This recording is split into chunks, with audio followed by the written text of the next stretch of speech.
Bismillahirrahmanirrahim. Assalamualaikum warahmatullahi wabarakatuh. Alhamdulillahirabbil alamin wa bihi nasta'in wa ala umuri dunya waddin wa ala alihi wa ashabihi wa man tabi'ahu bi ihsanin ila yaumiddin amma ba'du. Allahumma la sahla illa ma ja'altahu sahla wa anta taj'alul hazna idza syi'ta sahla.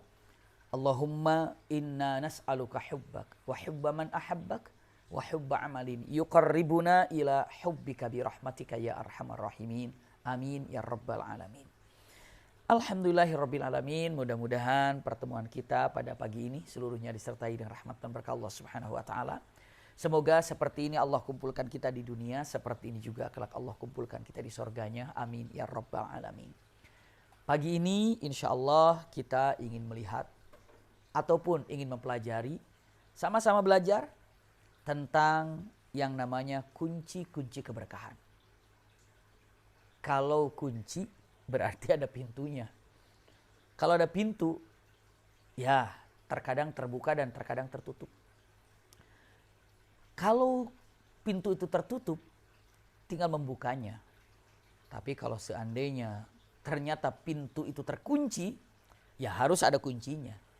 Berarti kita akan melihat kunci keberkahan, maknanya adalah takut sesuatu yang kita miliki ini tidak berkah.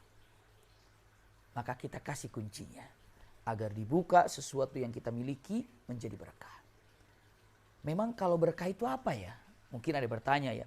Berkah ini adalah bertambahnya kebaikan sesuatu yang baik. Jadi sesuatu itu sudah baik. Dengan adanya berkah akan semakin membaik. Itulah. Jadi dengan mengatakan kalimatnya para ulama, berkah itu adalah kalimatnya apa? Ziyadah. Ziyadatul khair atau ziyadatul fil khair. Artinya bertambahnya menjadi lebih baik. Awalnya sudah baik. Contoh. Kita ini mendapatkan rezeki misalnya per bulan 10 juta. Per bulan 10 juta baik. Tapi ketika 10 juta ini, Masya Allah, bermanfaat, maka itu bertambah kebaikannya. Ya, bukan hanya sekadar baik, tapi apa? Bertambah kebaikannya. Sehat itu baik. Tapi dengan kesehatan itu dapat melakukan kebaikan, maka itu adalah kesehatan yang berkah. Mata ini baik. Tapi dengan mata ini kita bisa melakukan kebaikan, maka mata ini bertambah baik. Keberkahan maknanya. Seperti itu ya. Jadi keberkahan ini adalah sesuatu yang baik tadinya dan bertambah menjadi kebaikan. Berarti kalau yang buruk itu tidak ada berkah. Uang hasil mencuri berkah nggak ada karena itu buruk. Iya. Misalnya dengan kata-katanya uang dari bulanan keringat kita itu baik. Bertambah kebaikan karena digunakan untuk melakukan kebaikan, maka berkah. Itu yang dicari. Iya. Nah, keberkahan ini juga digambarkan para ulama mengatakan baiknya itu adalah manfaat di dunia dan di akhirat. Masya Allah.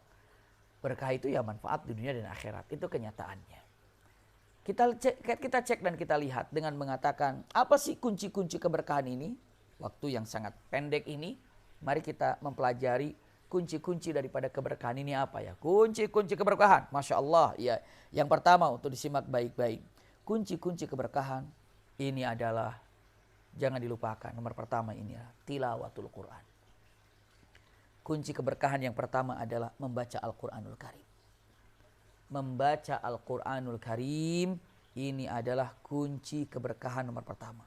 Masya Allah. Karena firman Allah Subhanahu wa taala, wa hadza kitabun anzalnahu mubarak. Masya Allah. Ini adalah Al-Quran yang diturunkan penuh dengan berkah. Kalau kita membaca Al-Quran, Masya Allah, mendisiplin tiap hari membaca Quran, apapun yang kita miliki ini akan membawa keberkahan.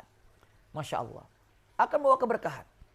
Jadi istilahnya dengan mengatakan, kita punya harta, ingin berkah, maka seringlah membaca Al-Quran. Kita punya rumah, ingin berkah rumah yang kita miliki, maka seringlah baca Quran. Keluarga, suami istri, itu kebaikan. sering baca Quran, maka semakin bertambah keberkahan suami istri. Punya anak, Masya Allah, ajarkan baca Quran, maka keberkahan akan tumbuh. Istilahnya, orang sebagai apapun dia tugasnya, berapapun dia dapat gajinya per bulan, punya anak berapapun, tinggal di rumah manapun, kalau membaca Quran siap-siap dihujani dengan keberkahan.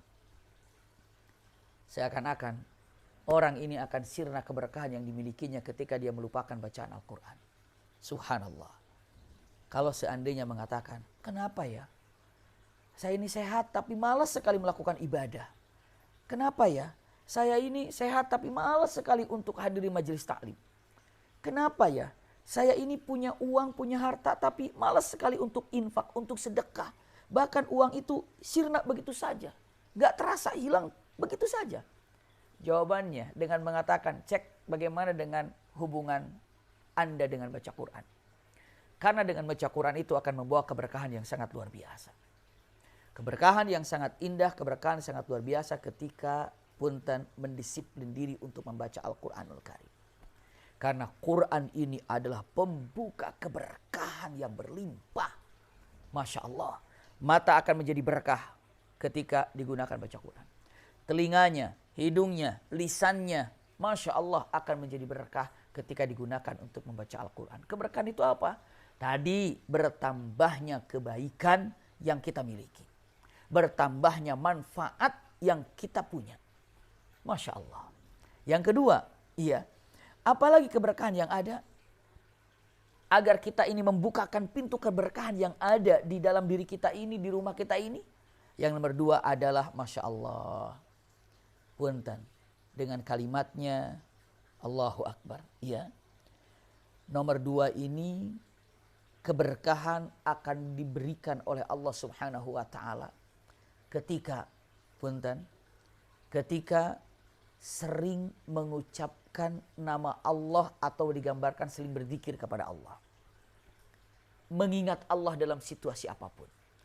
Maksudnya di awal ingat Allah, sedang melakukannya ingat Allah, di akhirnya pun ingat Allah. Ketika melakukan sesuatunya ingat Allah, diawali dengan ingat Allah, di tengahnya ingat Allah, di akhirnya ingat Allah. Maksudnya apa di awal? Di awal dengan diucapkannya Bismillah. Keberkahan apapun yang kita miliki saat kita melakukan pekerjaan, awali dengan Bismillah, itu mengundang keberkahan. Sedang melakukan aktivitasnya, banyak mengingat Allah Subhanahu wa Ta'ala, zikir kepada Allah, mengundang keberkahan. Selesai melaksanakan ataupun tugas tersebut, pekerjaan terus pekerjaan itu kita katakan Alhamdulillah, keberkahan. Awali Bismillah, zikir di tengahnya, karena Bismillah juga ingat Allah bagian daripada zikir. Di tengahnya selalu ingat Allah, di akhirnya dengan mengucapkan Alhamdulillah, itu pun zikir. Awal, tengah, akhir. Setelah itu apa yang dikerjakannya? Ibadah lagi. Karena umat Islam ini tidak ada yang dilakukan setelah melakukan aktivitas yang satu, pindah kepada aktivitas yang lain. Ini adalah harus pindahnya antara ibadah ke ibadah. Ibadah ke ibadah. Fa idza faraghta fansab. Pagi ini ayahanda bunda ngaji. Iya. Pagi ini ayahanda bunda ngaji dapat pahala. Selesai kajian, fa idza faraghta, apabila selesai ikut kajian, fansab, maka kerjakan ibadah yang lain. Misalnya apa? Nyapu rumah, itu ibadah. Nyuci, itu ibadah. Masya Allah. Iya. Ataupun memasak untuk membahagiakan suami. Memasak untuk menyiapkan makan siang. Atau menyiapkan makan malam, sore. Itu ibadah. Fa'idha faraghta. Apabila selesai melaksanakan ibadah.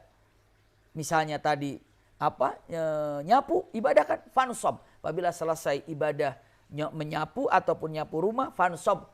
Pindahlah kepada ibadah lain, cuci pakaian. Masya Allah.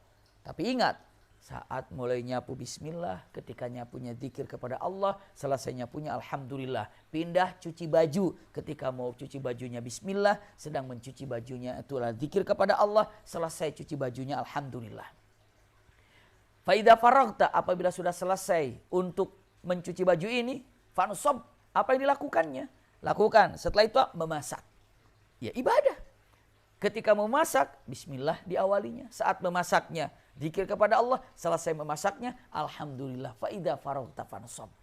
Jadi dengan mengatakan, jangan pernah lepas mengingat Allah dalam setiap aktivitas. Dalam setiap aktivitas, apapun, itu mengundang keberkahan. Awali dengan bismillah, dihiasi dalam pekerjaan dengan zikir kepada Allah, akhiri dengan alhamdulillah. Ini adalah keindahan yang luar biasa, mengundang, membuka pintu keberkahan. Masya Allah. Kita kasih kunci-kunci keberkahan, biar berkah. Rumah kita berkah, harta kita berkah, keluarga kita berkah. Apa yang kita punya berkah. Ketika pertama sering baca Quran.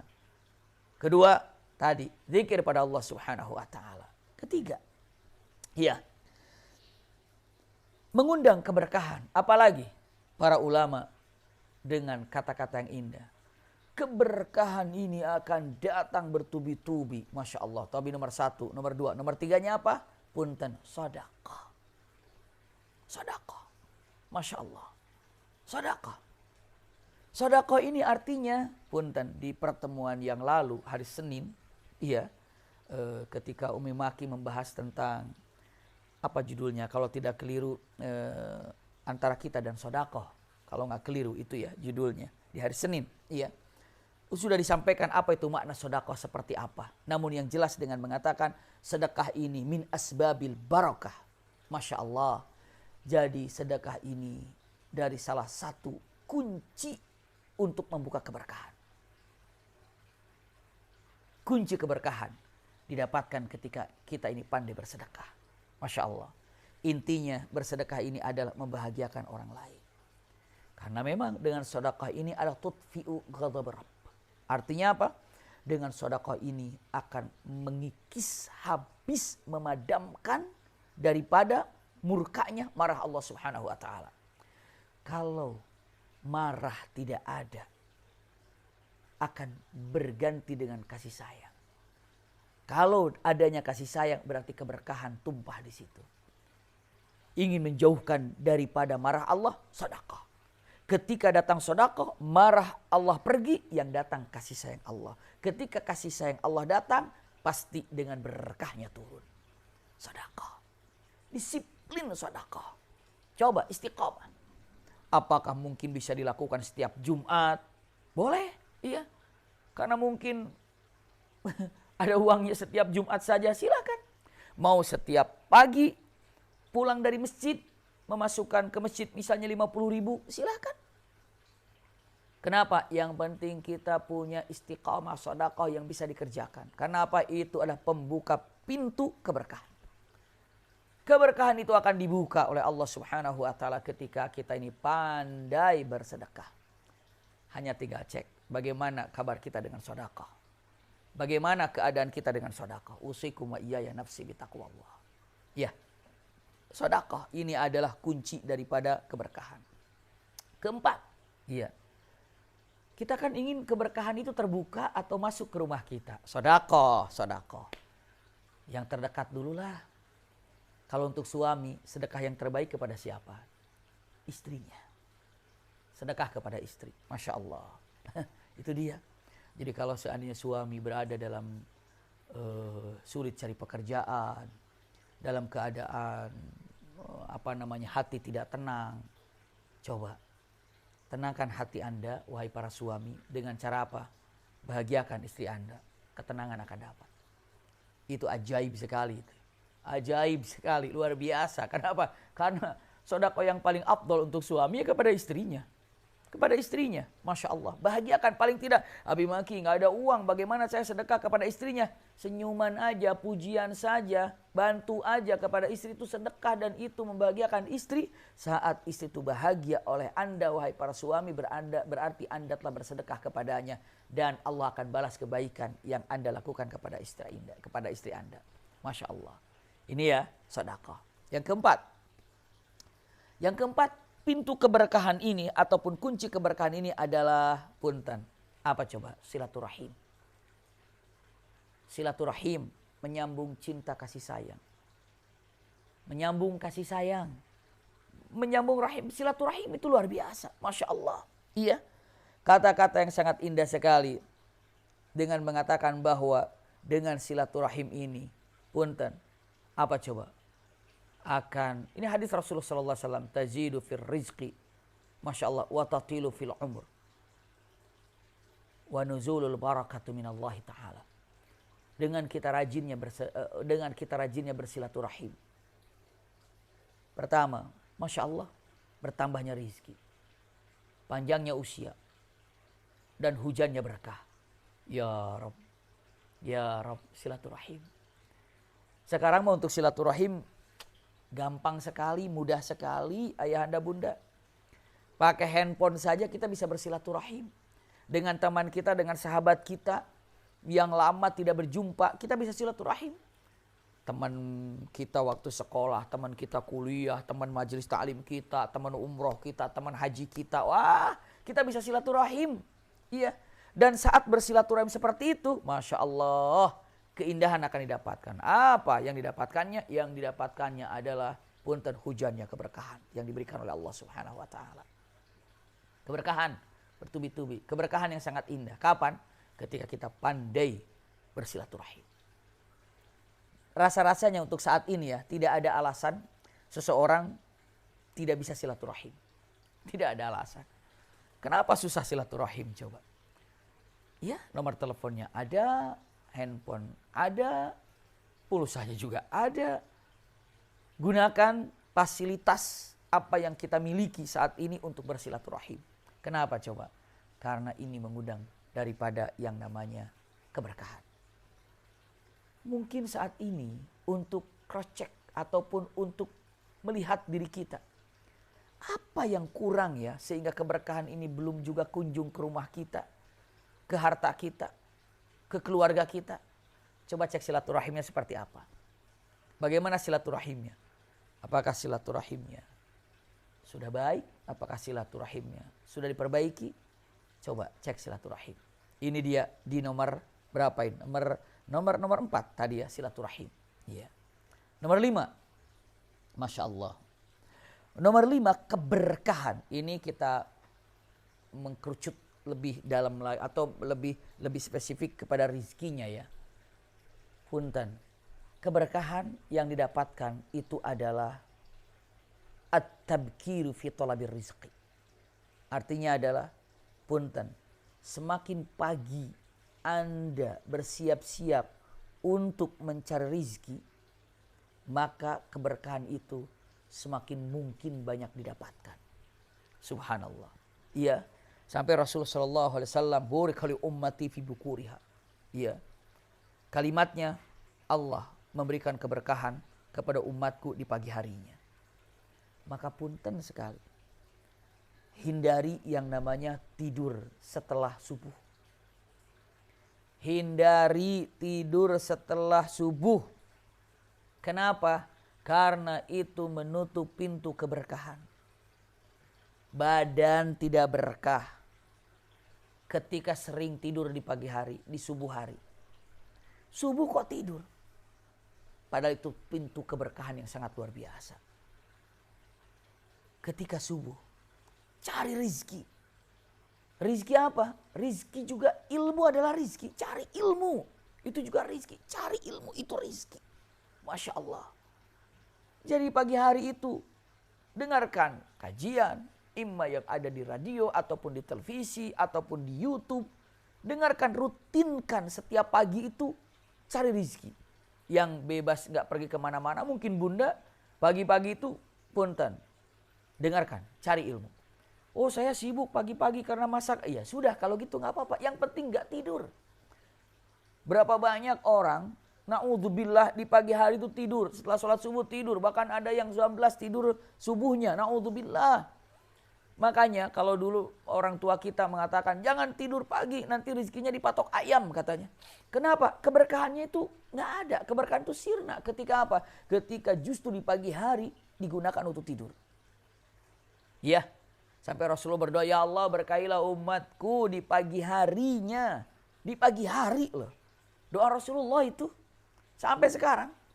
Siapapun yang sudah giat di pagi hari. Keberkahan itu siap untuk datang kepadanya. Jangan sekali-kali membiasakan setelah subuh itu tidur. Maka sebagian ulama banyak menyatakan makruh tidur di subuh itu. Karena mengatakan, ini perkataan yang luar biasa. An-naumu fis sabah. Tidur di pagi hari ini. Turithul faqar. Turithul faqar. Akan mewariskan kefakiran. Fakir ilmu, fakir harta, fakir sehat. Kalau ada orang kenapa, punten bahasanya ya. Kefakiran terjadi, apakah terganggu kesehatannya, apakah terganggu misalnya rizkinya, apa terganggu dengan ilmunya, segala macamnya, apalah gitu ya. Turithul fakir itu umum, mewariskan kefakiran. Cek subuhnya seperti apa. Cek subuhnya seperti apa. Jangan-jangan kefakiran yang datang ke dalam diri kita itu gara-gara apa? Gara-gara subuhnya sering nyenyak, sering tertidur. Hati-hati.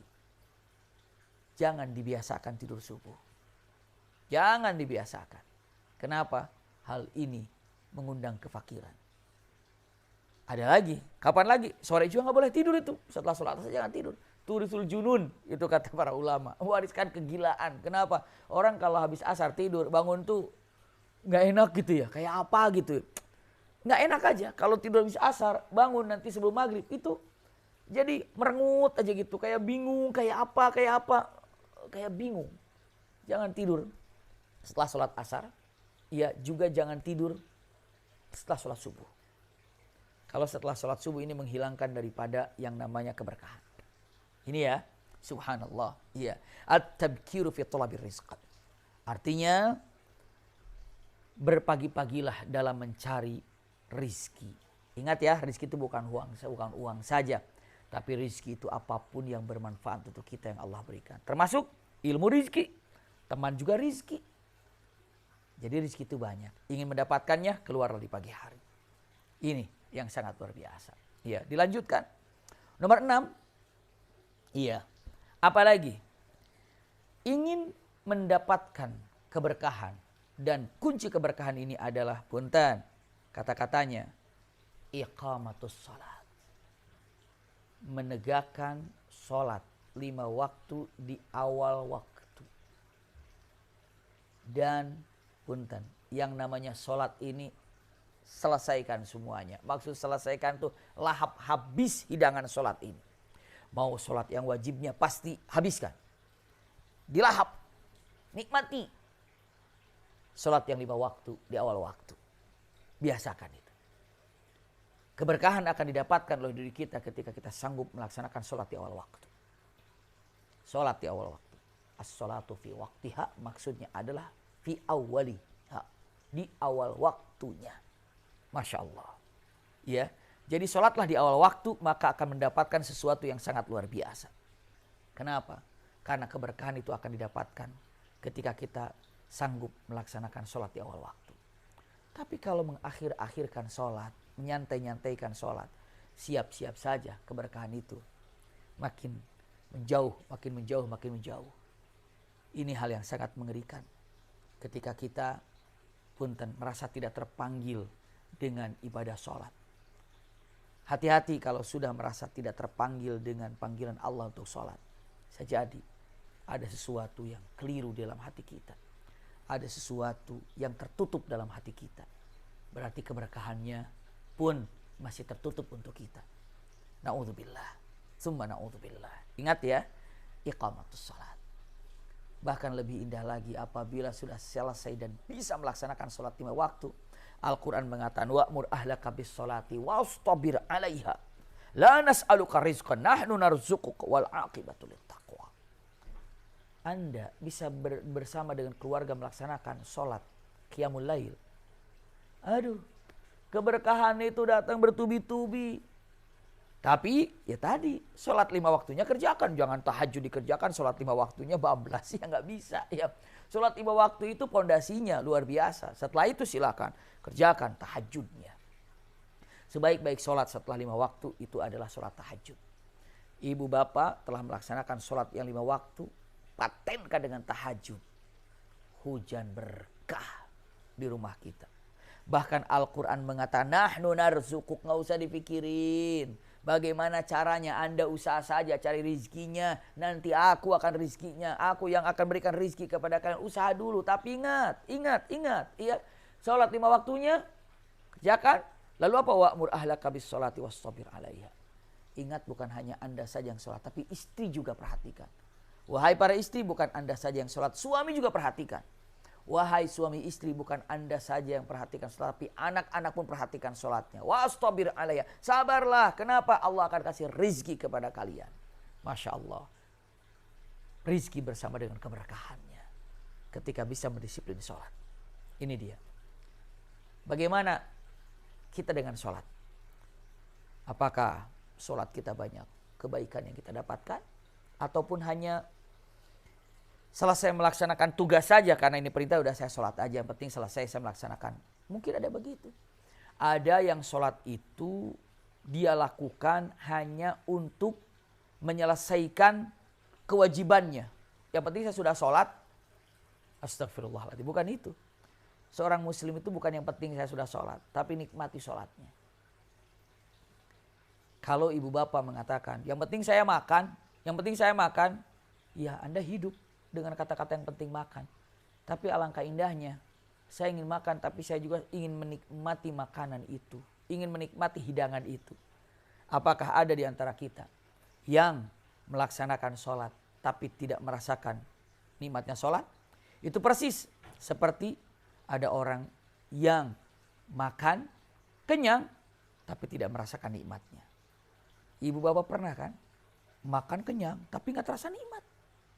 Gimana coba perasaan? Makan gak terasa nikmat tapi kenyang, gak nyaman, gak enak, rugi malah. Tapi kalau mengatakan kata-katanya begitu makan, ya kenyang juga, maksudnya cukup gitu ya. Terus nikmat juga makanan, itu baru bangga, senang. Bayar juga bangga, karena alhamdulillah enak banget ya. Makanannya ya enak banget begitu. Tapi makanannya ya kenyang sih kenyang, tapi kurang enak. Nah kadang-kadang begitu ya. Sholat itu nikmati. Maka kunci keberkahan itu dengan apa? Sholat. Sholat. Iya. Selanjutnya. Nomor 7. Apa kunci keberkahan ini? Kunci keberkahan yang akan kita dapatkan ini, Masya Allah. Tawakkal alallahi haqqa tawakkuli. Bertawakal kepada Allah dengan sebenar-benarnya tawakal. Masya Allah. Tawakal. Keberkahan akan didapatkan. Kadang-kadang orang tawakal tuh istilahnya bersender. Nih kalau saya duduk nih, enak. Nih kalau saya duduk begini terus nggak bersender gitu, pegel, capek. Tapi begitu saya bersandar begini itu enak. Hidup ini pun kalau bersandar kepada Allah enak sekali, nyaman sekali, nikmat sekali. Di pertemuan Kamis yang lalu kita pernah bahas dengan mengatakan kenapa harus beribadah kepada Allah gitu ya. Dan punten, iya, salah satu yang ada permisalan yang waktu itu saya sampaikan. Ada seekor kelinci yang dikejar oleh binatang buas, apa anjing ataupun apa gitu ya. Setelah itu kelinci itu dikejar oleh binatang tadi. Qadarullah kelinci itu lari di bawah gajah. Duduklah di bawah gajah. Anjing juga berpikir, waduh, ini mau ngambil kelinci tapi gajah gede ini di bawah, di atasnya. Mau datang nanti ditendang sama gajah, repot, bisa jadi mati, gitu kan? Lalu akhirnya apa? Akhirnya binatang buas ini tidak berani mendekati kelinci tersebut. Kenapa? Karena kelincinya di bawah gajah. Gajah jalan, kelinci ikut jalan. Gajah jalan, kelinci ikut jalan. Kelinci aja bisa aman gara-gara dia di bawah gajah.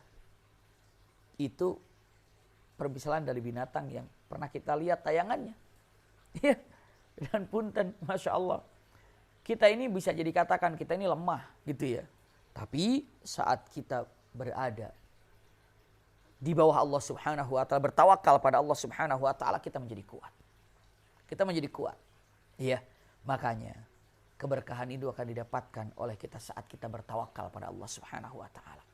Bertawakal pada Allah Subhanahu wa ta'ala, maka keberkahan ini akan didapatkan bertubi-tubi. Masya Allah. Iya. Dalam hadis Rasulullah sallallahu alaihi wasallam, "Lau tawakkaltum 'ala Allah haqqa tawakkuli." Seandainya engkau bertawakal kepada Allah dengan sebenar-benarnya tawakal untuk mencari rizki ini ya, la razaqakum kama yarzuqut tayr. Allah akan berikan rizki kepadanya ketika dia keluar rumah, tawakal kepada Allah mencari nafkah. Itu Allah akan berikan kepadanya seperti seekor burung yang keluar dari sarangnya, ya, dalam keadaan lapar tapi balik dalam keadaan kenyang. Siapa yang kasih rizki? Allah. Kenapa? Karena tawakal. Karena tawakal. Dan kunci keberkahan ini dengan mengatakan punten tawakal yang didapatkan. Masya Allah. Cobalah ayahanda bunda. Dalam situasi apapun kita telah berusaha. Kadang-kadang kita lebih mempercayakan kepada makhluk ketimbang kepada Allah Subhanahu wa taala. Tawakallah kepada Allah Subhanahu wa taala. Maka hal ini akan didapatkan keindahan yang sangat luar biasa. Ini adalah kunci keberkahan di nomor 7. Iya, tawakal. Dan Allah ini sangat suka sekali ketika ada orang bertawakal menyerahkan diri kepada Allah Subhanahu wa taala dari berbagai macam masalah yang dihadapinya. Setelah berdoa, setelah berusaha, tawakal pada Allah Subhanahu wa taala pembuka kunci keberkahan. Iya. Yang ke-8, iya, membuka kunci keberkahan ini, nomor 8 ini adalah muwasalatul istighfar. Tidak putus untuk beristighfar. Selalu beristighfar. Selalu beristighfar. Tidak putus beristighfar. Menyambung selalu istighfar. Karena dengan istighfar ini, Masya Allah, luar biasa. Keberkahan indah. Dalam hadis Rasulullah SAW, man lazimal istighfar ja'alallahu lahu min kulli tayyikin makhrajan. Wa min kulli hammin farazan. Iya.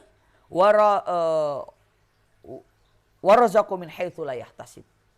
Dan Allah berikan rizki dari pintu yang tanpa diduga-duga. Masya Allah.